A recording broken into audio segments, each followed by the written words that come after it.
12-year-old David walked through the crowded hallways of Lincoln Middle School with his head down, clutching a worn black violin case against his chest. The case was old and scratched, with peeling stickers from the previous owner, but to David, it held the most precious thing in his world. Most kids his age were talking about the latest video games or planning weekend basketball games. David was different. While his classmates scrolled through social media during lunch, he sat in the corner of the cafeteria with earbuds in, listening to classical music on his phone. His eyes would close as the violin soared through beautiful melodies, and he'd imagine himself on stage, playing for thousands of people. David lived in a small apartment with his mom, who worked 2 jobs just to keep them afloat. She cleaned offices at night and worked at a grocery store during the day. Money was always tight, and there were weeks when they had to choose between paying the electric bill or buying groceries. Despite all their struggles, David's mom never complained. She was the strongest person he knew. The violin hadn't been easy to get. David had spent months saving every penny he could find.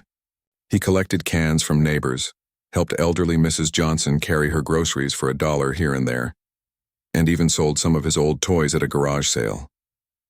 When he finally had enough money saved up, his mom took him to the pawn shop on 5th Street. The shop smelled like old furniture and forgotten dreams. Dusty guitars hung on the walls next to tarnished trumpets and a lonely piano that probably hadn't been played in years. But there in the corner, David spotted it. The violin was sitting in its case, looking like it was waiting just for him. The shop owner, a kind man with gray hair, noticed David staring at the instrument. He took it out carefully and placed it in David's small hands. The moment David held it, something magical happened. It felt like the violin belonged with him, like they were meant to be together. David's mom watched as her son's eyes lit up with a joy she hadn't seen in months. Even though the money could have gone toward new school clothes or fixing their broken air conditioner, she knew this was important. She paid the shop owner, and David walked out with his violin, feeling like the luckiest kid in the world. Learning to play wasn't easy. David didn't have money for lessons, so he became his own teacher. He spent hours watching YouTube videos, rewinding the same parts over and over until his fingers knew where to go. The library became his second home, where he borrowed books about music theory and checked out CDs of famous violin performances. His small bedroom became his practice studio.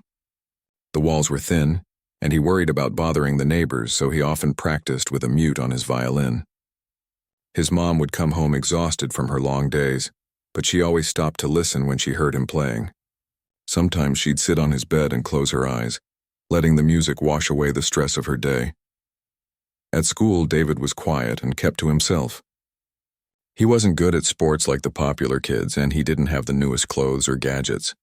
Some students made fun of him for carrying around his violin case.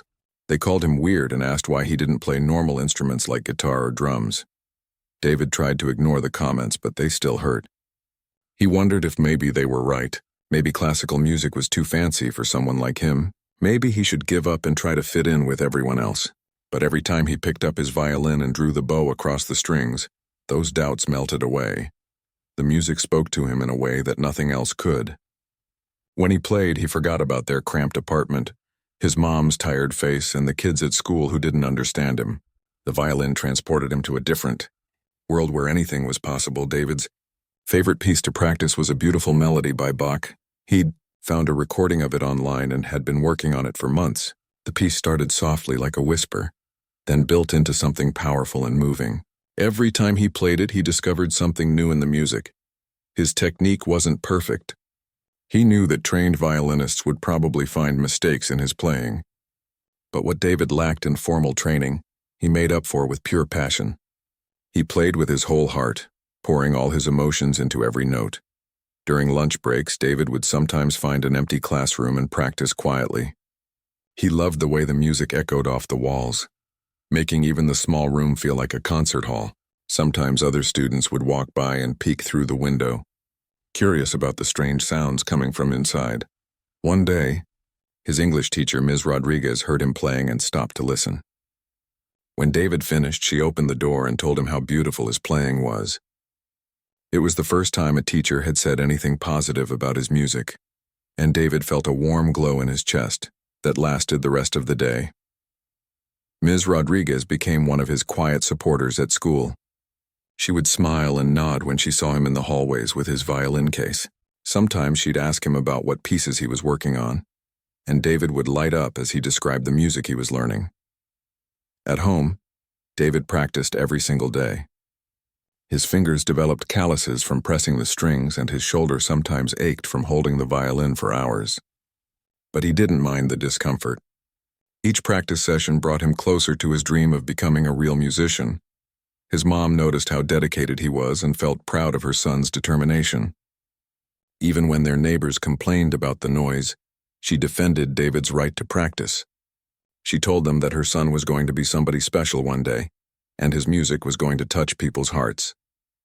David carried that belief with him as he walked through school each day.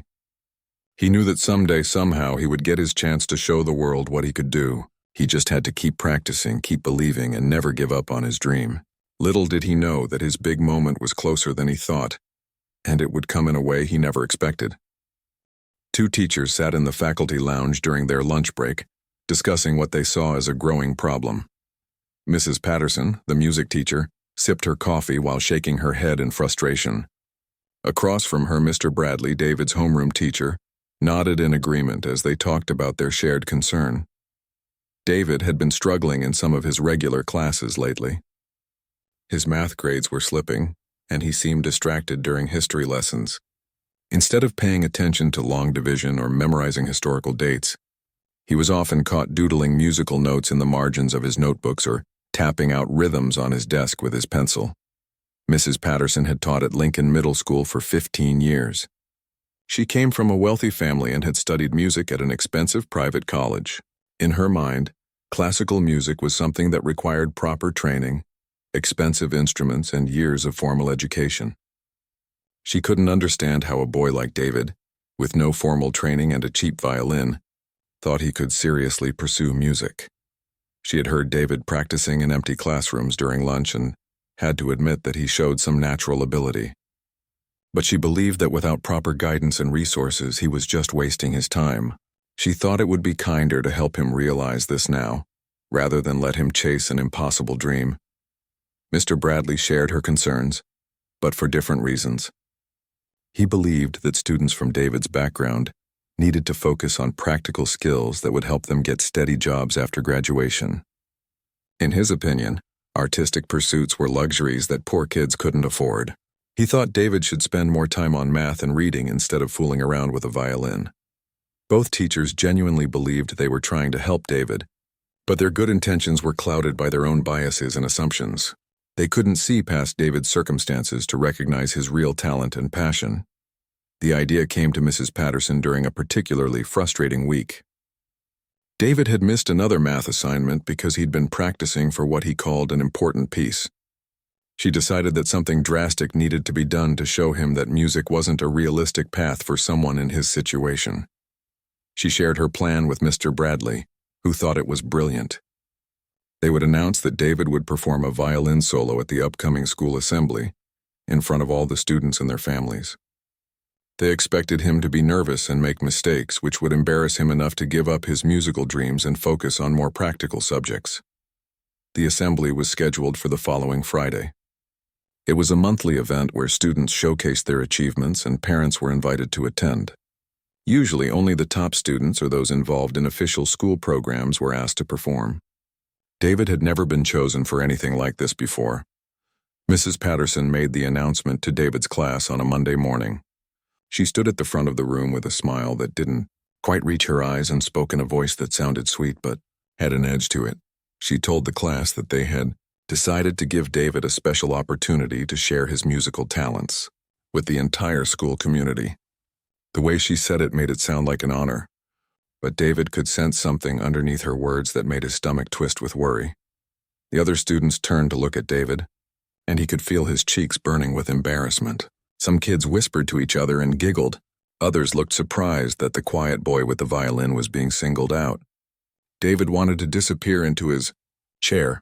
Mrs. Patterson continued explaining that David would perform a solo piece of his choosing and that it would be a wonderful chance for him to show everyone what he'd been working on. She made it sound like she was doing him a favor, but David could tell from her tone that she expected him to fail. After class, David approached Mrs. Patterson's desk with trembling hands. He asked if he could choose not to perform, explaining that he didn't feel ready for such a big audience. Mrs. Patterson's smile became even more artificial as she told him that it wasn't really a choice. She said that since he spent so much time practicing instead of focusing on his regular schoolwork, he should be confident enough to perform publicly. Mr. Bradley was waiting outside the classroom when David left. He put a hand on David's shoulder and spoke in what he probably thought was a caring voice. He told David that this performance would be a good reality check for him. He suggested that if David found the experience too stressful, maybe he should consider putting his violin away and concentrating on subjects that would actually help him in the future. David walked to his next class, feeling like he was carrying a heavy weight on his shoulders. The violin case that usually brought him comfort now felt like a burden. He could hear whispers following him down the hallway as word spread about his upcoming performance. At lunch, David sat alone at his usual table, picking at his sandwich without really eating it. He overheard a group of students talking about him at the next table. They were making bets about whether he would mess up or run off the stage. Some of them laughed as they discussed how embarrassing it would be to fail in front of everyone. The worst part was that David started to doubt himself. Maybe Mrs. Patterson and Mr. Bradley were right. Maybe he was fooling himself into thinking he could really play the violin. Maybe he should quit while he still had some dignity left. He thought about his mom working her 2 jobs to support them. She was always so tired, and here he was wasting time on something that might be completely pointless. Maybe he should focus on getting better grades so he could get a scholarship and help his family instead of chasing impossible dreams. That afternoon, David called his mom from the school office. His voice was shaky as he told her about the assembly and how scared he was. He expected her to tell him to back out, to avoid the risk of public humiliation. Instead, his mom was quiet for a long moment. When she finally spoke, her voice was gentle but firm. She told David that she had seen how much joy music brought him, and she had heard how beautifully he played. She said that no matter what happened at the assembly, she was proud of him for pursuing something he loved. She reminded him of all the hours he had spent practicing, all the dedication he had shown, and all the progress he had made teaching himself to play. She told him that people might try to discourage him, but that didn't mean they were right about what he could or couldn't achieve. David felt a little better after talking to his mom, but the fear was still there. He knew that Mrs. Patterson and Mr. Bradley were expecting him to fail, and he was terrified that they might be right. The assembly was only 4 days away, and he had to decide whether to fight for his dream or let their doubts become his reality. As he walked home that day, David made a decision. He wasn't going to let fear win. He wasn't going to let other people's expectations define what he could accomplish. If they wanted him to perform, he would give them a performance they would never forget. He just hoped he was strong enough to pull it off. David spent Monday night staring at the ceiling of his small bedroom, unable to sleep. The violin case sat in the corner, and every time he looked at it, his stomach filled with butterflies. 4 days until the assembly, 4 days to prepare for what felt like the most important moment of his life. Tuesday morning came too quickly.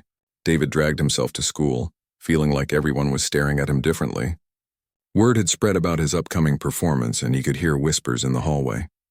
Some students looked at him with curiosity, others with pity, and a few with barely hidden amusement.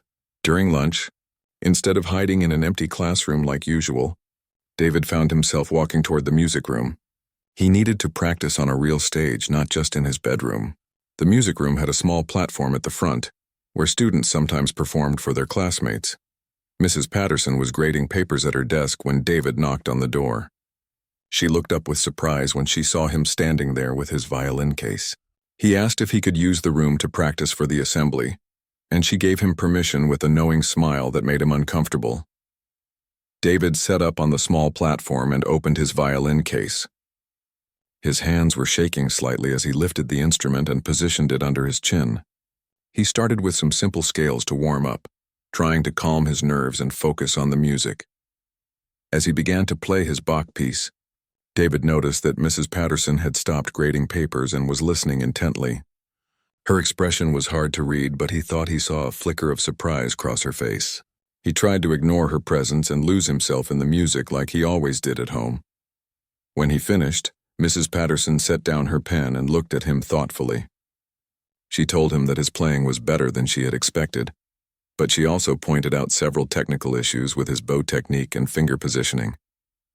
She suggested that maybe he should choose an easier piece for the assembly, something more appropriate for his skill level. David felt his confidence crumble a little with each criticism. He knew his technique wasn't perfect, but he had hoped that his passion for the music would make up for his lack of formal training. Mrs. Patterson's comments made him second-guess his choice of piece and wonder if he really was in over his head. That afternoon, David walked home with heavy steps. When he got to his apartment, his mom was in the kitchen making dinner before her night shift at the office building. She took one look at his face and knew something was wrong.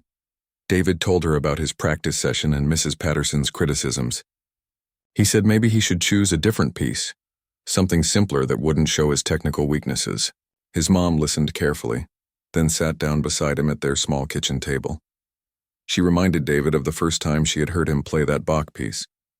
It was on a particularly difficult day when she had come home exhausted from dealing with demanding customers at the grocery store. She had been feeling overwhelmed and defeated, but when she heard David's music coming from his room, it had lifted her spirits in a way that nothing else could. She told him that music wasn't just about perfect technique.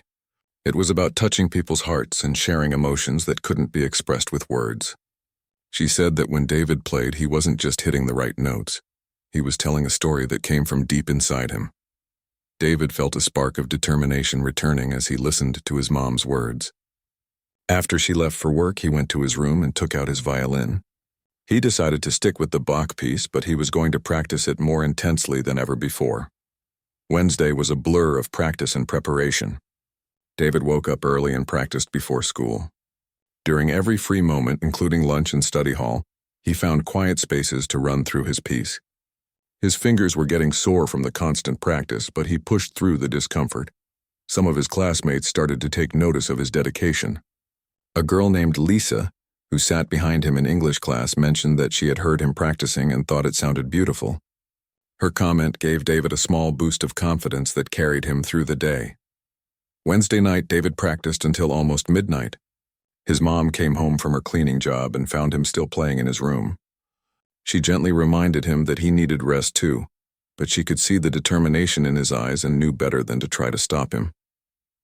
Thursday arrived with a mix of excitement and terror. David's hands were steadier now, more confident on the strings. The piece was becoming second nature to him, flowing from his fingers without conscious thought. But the closer he got to the assembly, the more real it became and the more nervous he felt. During his last practice session in the music room, something unexpected happened. A few students had gathered outside the door, drawn by the sound of his playing. When David finished his piece, he heard quiet applause from the hallway. He opened the door to find a small group of classmates who had been listening. One of them, a boy named Tony, who had never spoken to David before, said that the music had given him goosebumps. Another student mentioned that she had never really liked classical music before, but David's playing made it sound different somehow, more alive and emotional. These comments meant more to David than any teacher's approval. His fellow students, his peers who understood what it was like to be 12 years old in middle school, were connecting with his music. Maybe Mrs. Patterson was wrong about what his performance would accomplish. Thursday night, David could barely eat dinner. His stomach was tied in knots and his mind kept racing through all the things that could go wrong. What if his bow slipped? What if he forgot part of the piece?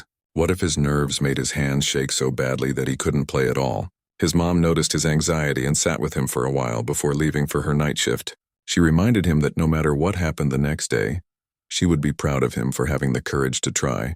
She told him that most people never take the risk of sharing their dreams with the world, and that made him braver than most adults she knew. After his mom left, David picked up his violin one more time. Instead of practicing the Bach piece again, he played some of the first simple songs he had learned months ago. It reminded him of how far he had come and how much he had grown as a musician. As he put his violin away for the night, David made a promise to himself. Tomorrow he wouldn't play for Mrs. Patterson or Mr. Bradley, or even for the students who doubted him. He would play for his mom, who believed in him when no one else did. He would play for himself and for the dream that had carried him through months of practice and self-doubt. The assembly was less than 12 hours away, and David was as ready as he would ever be. Whether the teacher's plan to break his spirit would succeed or backfire completely was about to be decided. David closed his eyes and tried to sleep, knowing that tomorrow would change everything. Friday morning arrived with gray clouds hanging low over Lincoln Middle School. David woke up before his alarm, his heart already racing with anticipation and fear. The assembly was scheduled for 2 p.m., which meant he had to get through a full day of classes while carrying the weight of what was to come. At breakfast, David could barely manage a few bites of toast. His mom had taken the morning off from her grocery store job to attend the assembly, which was both comforting and terrifying.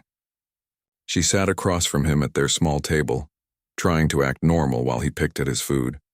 She could see the anxiety written all over his face and reached across to squeeze his hand. She told him that she had been looking forward to this day ever since he first picked up his violin. No matter what happened, she said, today was going to be special because he was brave enough to share his gift with the world. David walked to school with his violin case clutched tightly in his hand. The instrument felt heavier than usual, weighed down by all his hopes and fears. Students passed him in the hallway with knowing looks, some offering encouraging smiles while others seemed eager to witness what they expected would be his humiliation.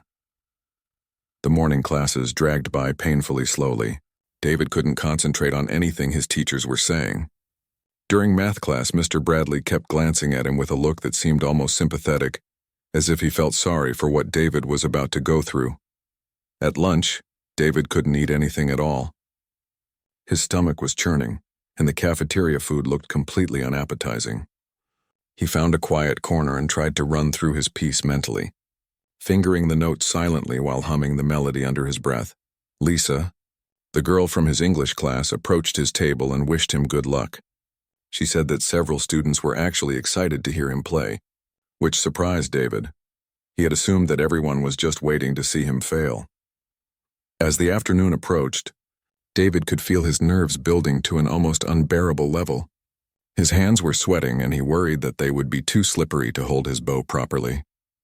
He went to the bathroom to splash cold water on his face and tried to give himself a pep talk in the mirror. The assembly was held in the school gymnasium, which had been set up with folding chairs for the audience. A small stage had been assembled at one end, with a microphone stand and a single chair. David peeked into the gym from the hallway and felt his knees go weak at the sight of all those empty chairs that would soon be filled with people watching him. Parents began arriving around 1:30, and David spotted his mom entering through the main doors. She was wearing her best dress, the one she usually saved for church, and she had clearly taken extra care with her appearance. Seeing her there, looking proud and nervous for him, made David's chest feel tight with emotion. Mrs. Patterson found David in the hallway and told him to warm up in the music room while the audience was settling in. Her voice was professional and neutral, but he could detect a hint of something that might have been anticipation or even excitement. She was clearly expecting this performance to prove her point about David's limitations. In the music room, David opened his violin case with trembling fingers. The instrument looked beautiful in the afternoon light streaming through the windows. He had polished it carefully that morning, and it gleamed like it understood the importance of this moment. He played through his Bach piece twice, trying to steady his nerves and warm up his fingers. The second time through felt more confident, and he began to remember why he loved this music so much. The melody was like an old friend, familiar and comforting despite his anxiety. At exactly 2 p.m., the gymnasium was packed with students, teachers, and parents. The principal, Dr. Martinez, began the assembly by welcoming everyone and explaining that they had some special student presentations to share. David watched from backstage as various students were recognized for academic achievements and sports accomplishments. Finally, Mrs. Patterson stepped up to the microphone. She introduced David with carefully chosen words that sounded supportive on the surface, but carried an undertone that made his stomach drop. She mentioned that David was self-taught and came from humble circumstances, describing his upcoming performance as an ambitious undertaking for someone with his background. David could see his mom in the audience, sitting in the third row with her hands clasped tightly in her lap. Her eyes found his across the room, and she gave him an encouraging nod that said everything he needed to hear. Mrs. Patterson called his name, and David walked onto the stage carrying his violin and bow. The gymnasium fell silent except for the shuffling of feet and the occasional cough. Under the bright lights, the audience looked like a sea of faces, some curious, some skeptical, and some openly expecting him to fail. David positioned himself at the center of the stage and lifted his violin to his chin. The instrument felt steady in his hands despite his racing heart. He closed his eyes for a moment and thought about all the hours he had spent practicing in his small bedroom, all the dreams he had poured into this music, and his mom's unwavering belief in him. He drew the bow across the strings for the opening note of Bach's air on the G string. The sound that emerged was pure and clear, cutting through the silence of the gymnasium like a ray of light. From that very first note, something magical began to happen. The audience, which had been restless and chattering, grew completely still. David opened his eyes and found himself transported to that place where only the music existed. His nervousness melted away as the familiar melody flowed from his violin, filling every corner of the large space with its beauty. His technique, while not perfect, was infused with something that formal training couldn't teach: pure emotion and genuine love for the music. Every note carried the weight of his dreams, the struggles of his family, and the joy he felt whenever he played. The audience could feel it too. As David moved through the piece, he noticed tears forming in his mom's eyes. Other parents and students were leaning forward in their seats, completely captivated by what they were hearing. Even Mrs. Patterson, who had expected him to stumble and embarrass himself, was staring at him with an expression of shock and growing respect. The melody soared and dipped, carrying everyone in the gymnasium on an emotional journey. David played with his whole heart. Every lesson he had taught himself, every dream he had dared to dream, pouring out through his violin. This wasn't just a performance. It was a declaration that dreams don't care about your circumstances, that talent can bloom anywhere, and that passion can overcome any obstacle. As David approached the final notes of the piece, the gymnasium remained in absolute silence. Not a single person moved or made a sound. They were all completely mesmerized by the 12-year-old boy who had just proven that greatness can come from the most unexpected places. The final note hung in the air like a crystal bell, pure and haunting. David slowly lowered his violin, his bow hand trembling slightly as the last echo faded into silence. For what felt like an eternity, the gymnasium remained completely still. Not a single person moved, coughed, or whispered. David stood alone on the stage, suddenly aware of hundreds of eyes staring at him. His heart was pounding so loudly he was sure everyone could hear it. Had he made a mistake? Had he disappointed them? The silence stretched on, and doubt began creeping into his mind. Then, from somewhere in the middle of the audience, one person began to clap. The sound was soft at first, almost hesitant, but it was quickly joined by another pair of hands, then another.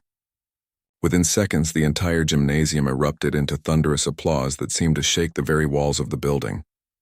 David's mom was on her feet, tears streaming down her cheeks as she clapped with everything she had.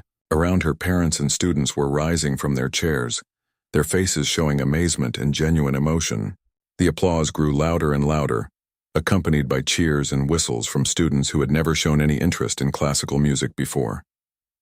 Mrs. Patterson stood frozen near the side of the stage, her mouth slightly open in disbelief.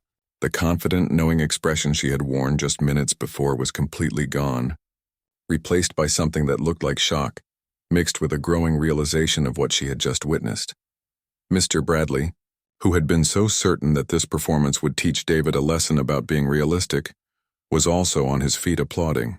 His face showed a mixture of confusion and respect, as if he was trying to process how everything he had expected had turned out so completely wrong. The standing ovation continued for what felt like forever. David had never experienced anything like it. He had imagined this moment countless times during his months of practice, but the reality was more overwhelming than any dream. Students who had never spoken to him before were cheering his name. Parents were wiping tears from their eyes. Among the crowd, David spotted several people who looked like they might be musicians themselves. A woman in the back was applauding while nodding approvingly, and a man near the front was holding what looked like a business card. David had no idea that his performance was about to change his life in ways he couldn't imagine. Dr. Martinez, the principal, had to step to the microphone multiple times to try to calm the audience so the assembly could continue. But every time the applause started to die down, it would surge again as people looked at David still standing on the stage, holding his violin and looking overwhelmed by the response. Finally, the applause began to fade, and people slowly returned to their seats. Dr. Martinez approached the microphone with a huge smile on her face. She said that in her 20 years as an educator, she had rarely witnessed such a moving performance. She thanked David for sharing his incredible gift with the school community. As David walked off the stage, his legs felt like they might give out at any moment. The adrenaline was wearing off, and the magnitude of what had just happened was beginning to sink in. He had not only succeeded beyond his wildest dreams, but he had proven everyone wrong who thought he didn't belong in the world of music. Before he could even reach the side of the stage, people were approaching him. The woman from the back of the audience introduced herself as Mrs. Chen, a professional violinist with the City Symphony Orchestra. She told David that his performance had moved her deeply and asked if he would be interested in studying with her. She said she rarely took on new students, but she recognized something special in his playing. A local newspaper reporter, who had come to cover the assembly for a community interest story, asked if she could interview David about his musical journey. She said his story was exactly the kind of inspiration that people needed to hear, but the person David wanted to see most was his mom. She was waiting for him with open arms, and when he reached her, she hugged him so tightly he could barely breathe. She whispered in his ear that she had always known he was destined for something special, and seeing him share his gift with the world was the proudest moment of her life. Other parents came up to congratulate David and his mom. They talked about how his music had touched them and how impressed they were with his talent and dedication. Several offered to help spread the word about his abilities or connect him with music programs in the community. Mrs. Patterson eventually approached David, looking uncomfortable but determined to say something. She apologized for underestimating him and admitted that she had been wrong about his potential. She said that his performance had reminded her why she became a music teacher in the first place, to witness the magic that happens when someone truly connects with music. Mr. Bradley also came over to shake David's hand. He looked embarrassed as he congratulated David on his performance. He said that the assembly had taught him an important lesson about not judging what students could achieve based on their circumstances. The story of David's performance spread quickly throughout the school and community. By Monday morning, a video that one of the parents had recorded with their phone was being shared on social media. Within days, it had been viewed thousands of times, with comments pouring in from people around the world who were moved by David's story. Local news stations picked up the story, and David found himself being interviewed about his journey from pawnshop violin to standing ovation. Music teachers from prestigious schools reached out to offer scholarships and opportunities. The boy who had been expected to fail was suddenly being celebrated as an inspiration. But perhaps the most important change was in David himself. The confidence he gained from that performance transformed how he saw himself and his place in the world. He no longer felt like he had to hide his passion or apologize for his dreams. He knew now that talent and determination could overcome any obstacle. Mrs. Chen became his mentor, giving him the formal training that complemented his natural ability and passion. With proper technique added to his emotional depth, David's playing reached new heights. He began performing with youth orchestras and competing in music festivals. The teachers who had tried to discourage him learned valuable lessons about the danger of limiting students based on assumptions and biases. The school implemented new policies to ensure that all students' talents would be nurtured and supported, regardless of their background.